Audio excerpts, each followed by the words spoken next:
Until the trial of the Edmund Fitzgerald came out, the Freedom of Information Act got that all that information out. Gee, why wasn't that in the official report to start with? You know, what's up with this? Cover up city, folks. You know.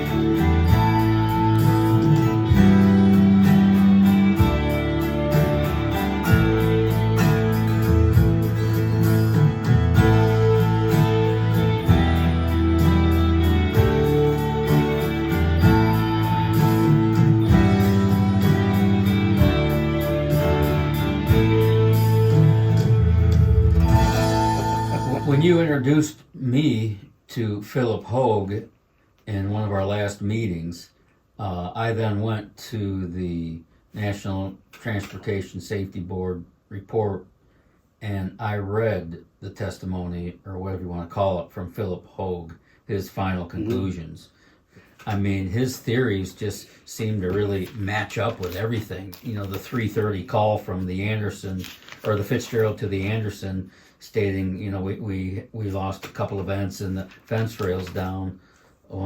That fits plainly as to where she was, and according to Captain Bernie Cooper of the Anderson, who testified right after the Fitzgerald went down. I mean, so this is all fresh.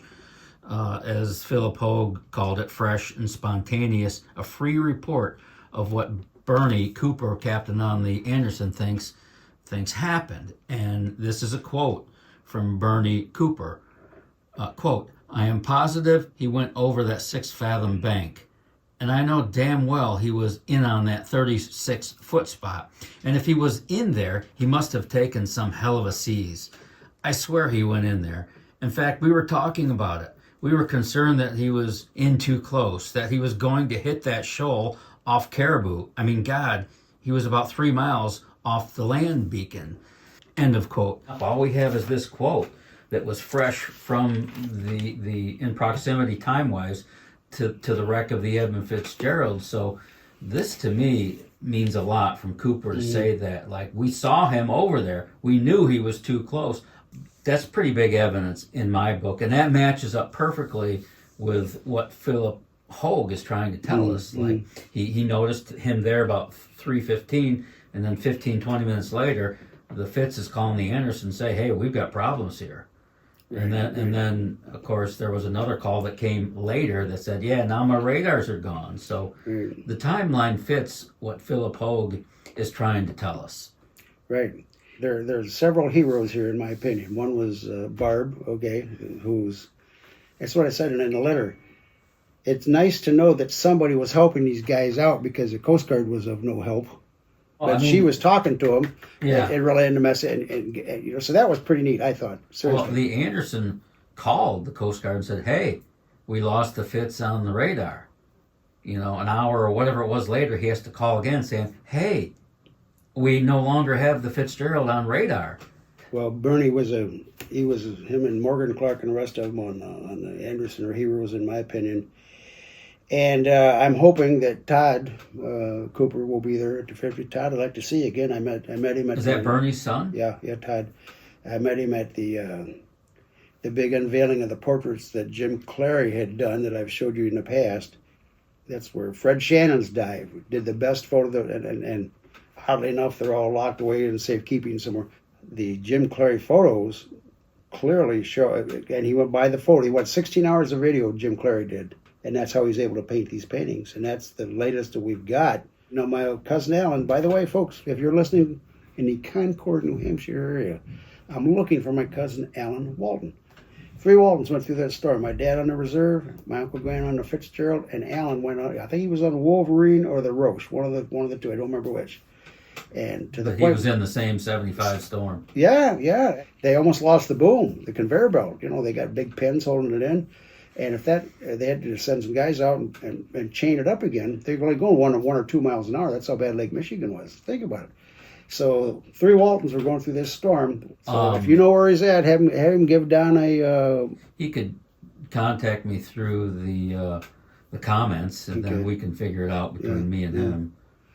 If the Fitzgerald did go aground at Caribou or 6 Fathom Shoal, it's seems likely to me. We talked about how it fits Philip Hoag's timeline. We also know that 200 feet of the boat in the middle is missing, gone. It seems to me, if he spied him over there at 3:15 and at 3:30 he's already talking about a list and problems on the boat, that he took water on quickly over a short period of time, which would lend itself to he put a big hole in the bottom of that boat when and if he ground it out. It sounds like he took water on really quickly, and to do that he would have had to punch a big hole in that hull. But you got to remember what Captain Dudley Paquette said, that he heard the conversation out in the middle of Lake Superior, and it's not that rough yet. I mean, it's coming. The storm's coming. Captain Story said, I've never seen this ship move like this before, ever. And that's why I always thought it's got to be that prop blade and that shaft seal, and they're taking water, and they got to pump it on the cargo hole, on top of the cargo. He didn't call no problems in there in the middle of Lake Superior. He just told Captain Cooper, I've had to throttle back by half speed because I've never seen her do it like this before. And it wasn't until they made the turn. Now, had they hit there on Superior Shoal, I'd say the odds are 1,000,000 to 1 again. It could be. I mean, pretty bad rotten luck if that was the case. Whether it was Superior Shoal or 6 Fathom Shoal off Caribou Island, do you believe in your mind that the Fitzgerald went aground? I think she bottomed out, and like we said in another video, sometimes you don't even have to touch the bottom. That the hydrostatic pressure, can pop some plates. See, but because of Dick Race and Mike Kepser saw the pictures, red bottom paint don't just magically appear. So she scraped up, and let's not forget, Fred Shannon said, the popper thing, well, there's not a mark on the stern. There's all kind of marks on that stern. And if you're in the shoal area, you're all of a sudden in shallow water. Mm-hmm. So if you're dealing with 25-foot seas, they're getting bigger because the shallow water. Shallow water breeds giant, humongous waves. So they're in shallow water with 35-foot seas. God knows how big they were. They could have easily been thrust to the bottom and poked a hole in it. Captain Capser, who worked on the Fitzgerald, who was captain on the Columbia Star, he believes the boat went aground. And everything that I've learned from you leads me to believe the boat went aground. And I know there are a lot of differing opinions on that, but that's where my mind is on it right now, that I think she bottomed out. You can see on some of the videos that you can look at the Fitzgerald in the side, and she's sitting down to the marks, 27 feet, but you can see the whole superstructure on the starboard side. But you go over on that port side, and the taconite is so high up that a mountain of taconite right to the gunnels there. See, so when she went down, everybody goes, well, where's the taconite? How come? Well, if she was on an angle, the dangle, so to speak, starting to tip like this, all that taconite would have ran out. And then she plowed. We know that she plowed into the bottom there for some, what did we say? Was it 100 yards? Oh, there's like a football field of plow there. Yeah. I mean, so it drove in. Yep. It didn't just fall to the bottom. There's a football field long pathway where it plowed in, drove into the bottom. So that to me says it didn't just fall. Obviously overloaded, and the big Three Sisters, the third wave, obviously lifted that stern up. Now you take that, like I said on another video, the old man that told my dad told me, there was storms where the prop would come out of the water, they'd have to throttle back because the whole boat would vibrate itself to death. And as the ship came back down, they'd give her the gas again. Until she lifted up, then they'd bring her back. If the Fitz was doing that, the torque of that propeller, when they hit, it could have very easily, if there was already damage done, maybe by the spare prop that went over the side and took the vents and the deck vents and the vents, she's already weak. Not to mention she had a weak keel to start with. That's what we talked about earlier in this. She lived her life with a loose keel. Yeah. And then when she broke, the torque of that prop just sent her right over like this, and over she went. Yeah, and as you plow the waters of the Great Lakes over her 17-year life, whatever it was, with a loose keel, that's going to lend itself to structural problems and a lack of integrity structurally. So, and it kept coming loose because Red Burner was shipkeeper on her for 6 or 7 years. Not to mention he was steward on it. That means the head cook, And when you feed the officers, and then they have their own officers' dining room, and the crew's got their own dining room, and you're serving it, you hear people talking. You hear it all. Well, of course you do. And if you're going to be trading ideas and theories and thoughts, it happens over the dinner table. Yeah, As he presided over the officers and the engineering crew and the deck crew, and he heard it all. When I met him at that 20th Jim Clary thing there, he'd given his talk, and there was mixed reaction. There was, but he come walking up, and he come walk right by me, and I stood up. I said, "Excuse me, sir. My name is Darrell Walton. I think you work with my dad, Wade Walton." And man, he gave me a big bear hug. He says, "You're Wade Walton's son." You know, that made me feel really good. That you know, Sure. he respected the old man. You know, so oddly enough, Dudley Paquette, they wouldn't let him go nowhere near that Board of Investigation.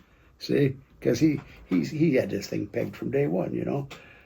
Now they did have Red Burner on there. You know, Delmar Webster was called in there, and Sid Spinner and Dick Cratchit and all the guys from Columbia, but not one iota about that propeller blade being changed out until the trial of the Edmund Fitzgerald came out. The Freedom of Information Act got that all that information out. Gee, why wasn't that in the official report to start with? You know, what's up with this? Cover up city, folks. You know. What does this 50th commemoration coming November 10, coming soon, what does it mean for you? You've been to Whitefish Point, but you've never been there for the ceremony, yes? That is correct. I've been there, been camping up there. But this will be your first Fitzgerald bell ringing ceremony. That is correct, yes. And you are slated to ring the bell for your uncle? Yep. So I've been booked into that for 2 years. I was supposed to do it last year, but my knee went out, and there's just no way. And it's a pretty good drive up there, but it's so gorgeous up there. And like I said, when we come back down, let's take a side trip. It's only about a half hour over. It's Sault Ste. Marie, and you get some good pictures. Yeah, no, I'd like to go to Sault Ste. Marie, but you know, you've never been to the commemoration ceremony. I'm looking forward to it. I guess you're picking the right one. This is the 50th. No Walton's made it up there. Yeah. It's so far away, and everybody's so busy working all these years that, Tom, I asked him if he wanted to come up to, maybe do a presentation up here. He's booked so solid, he's turning people away. Your brother Tom? To do his, he gives these Edmund Fitzgerald presentations, right? PowerPoint deal. And he'll be there at the 10th in Toledo on board, at that museum there. Okay, the National Museum of the Great Lakes. That's correct. He'll be down there. Yep. He's always been a mover and a shaker, and he hangs around movers and shakers. So, sorry, North Adams, we're down the pecking order there. I shake, but I don't move real good anymore. Well, it's like you get older, the zippity doodah. I still got the zip, but I don't know about the doodah, you know? I got the doodah, but no zip. I'm just the opposite. 7, 8 years ago, you could go to the store and $100, at the grocery store, fill the cart up. Now, Darlene fills the bottom of the cart, But I get paid once a month, but that's okay because I'm rich. I'm rich. I got silver in my hair. I got gold in my teeth. I got crystals in my kidneys and all kind of natural gas.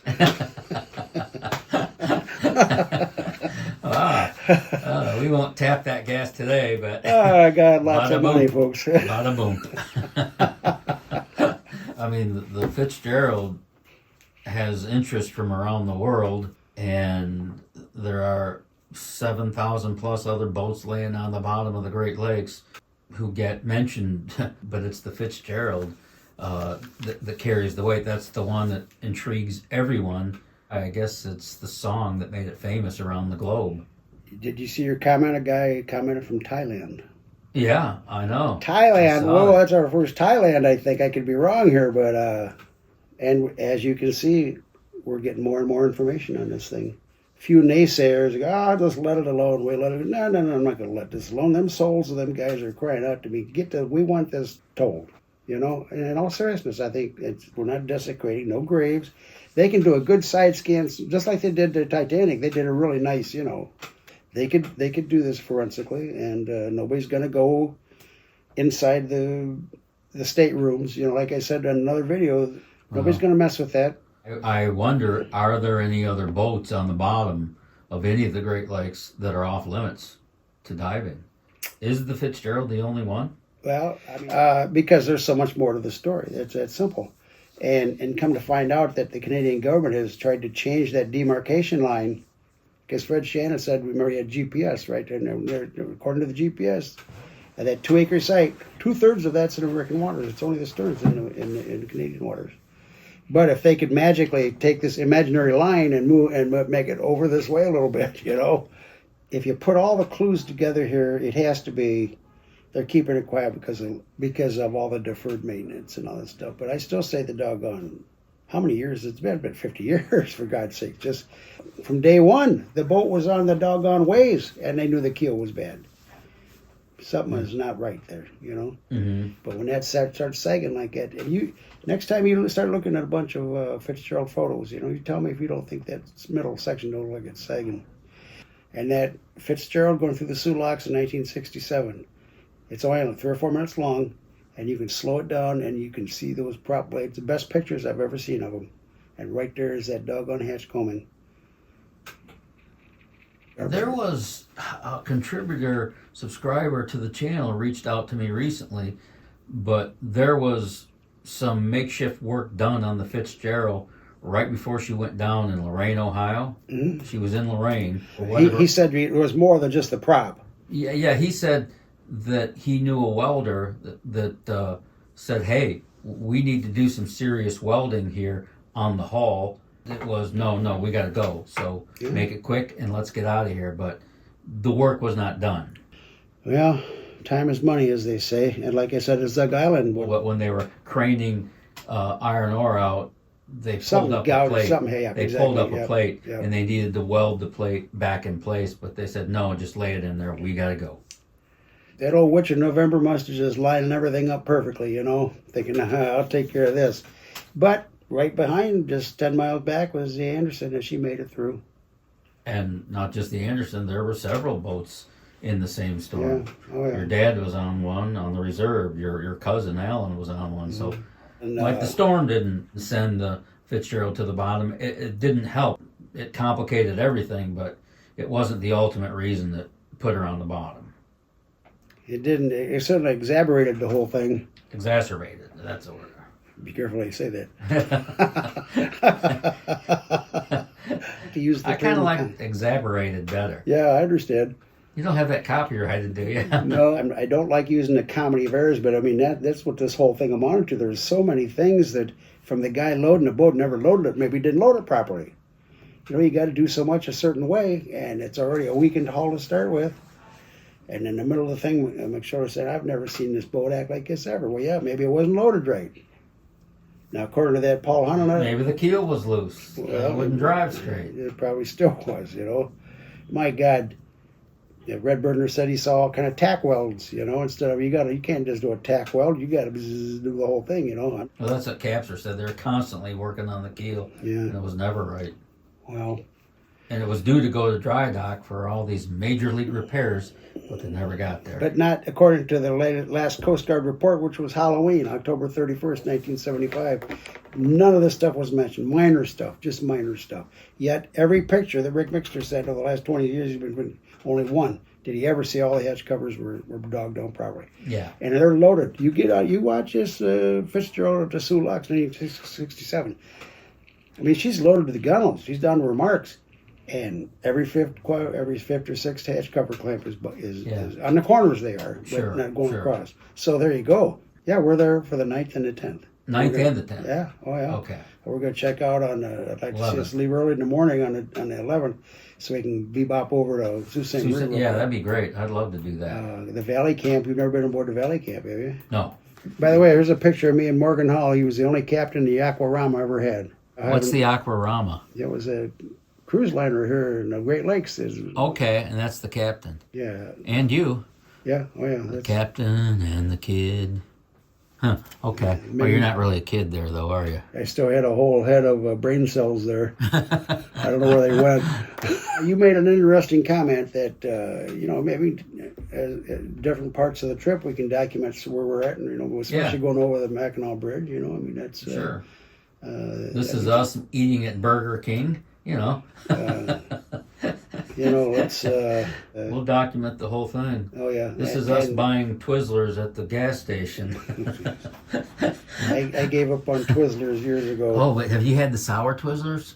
The cherry ones? Oh, they're so good. That's all I can't think got. of nothing else. So okay, we'll do it again. I appreciate that once again, folks. If you would Like, comment, share, and subscribe. Hit that. Oh, what's this new thing they come up with? This you punch on it, you get all these extra points, and you get the more points you get, the more spread out they let you compete with the big boys. Where did you see that? It's called one of the most famous sites of all time, History Mystery Man. Hype. It's called Hype.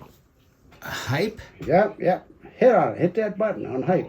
Oh, shoot! I never even saw that before. You're over 40,000 people. Over Hype. 40,000 hypes. Help favorite get discovered when you hype. 41,000 points. There you go, buddy. On this video. Yeah, just that video. Now I'm learning about YouTube from you. You're okay.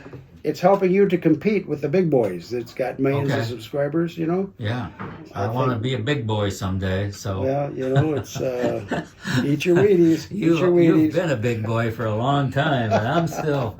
Thanks for your time. We appreciate you. Adios, amigos. Thanks, everybody. See you next time.